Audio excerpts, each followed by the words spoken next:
চলো আজকে আরেকটা রেসিপি নিয়ে চলে আসলাম। আজকে করব তোমাদেরকে যে দেখিয়েছিলাম যে বাজার থেকে চারা পোনা মাছ কিনে নিয়ে এসেছি সেইটারই ঝোল। চলো, এই পেঁয়াজকলি আলু দিয়ে এই চারা পোনা মাছের ঝোলটা হবে, আর এই শুটকি মাছটা হবে এইটা দিয়ে। তো চলো রেডি করি। কিন্তু তোমাদেরকে আমি এই রেসিপিটা আগে দেখিয়ে দিয়েছি, তো আজকে তোমাদের এই রেসিপিটা দেখাবো।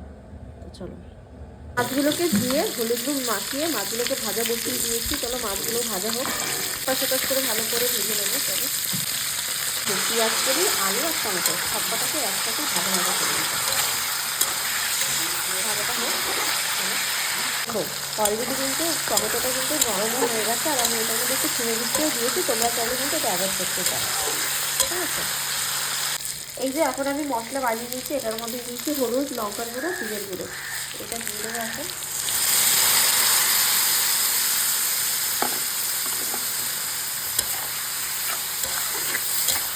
এটাকে ভালো করে কষাবো। কষানো হয়ে গেলে তখন এটার মধ্যে ঝোল দেবো। হয়ে গেছে কষানো, এবার দিয়ে দেবো জল। যে যেরকম ঝোল খাবে সেই সেরকম আন্দাজে জল দিবে। ঠিক আছে, মাছের জলটা ফুটেই গেছে। এর মধ্যে দিয়ে দেবে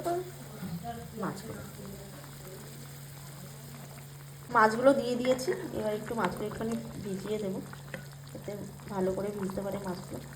এবার এটাকে ভালো করে ফুটানো হয়ে গেলেই তারপর তোমাকে দেখাচ্ছি। হয়ে গেছে আমার চারাপোনা মাছের ঝোল পেঁয়াজকলি আলু দিয়ে, আর এদিকে আমার শুটকি মাছটাও হয়ে গেছে। তো চলো, ভালো লাগলে একটা লাইক কমেন্ট শেয়ার করে দিও।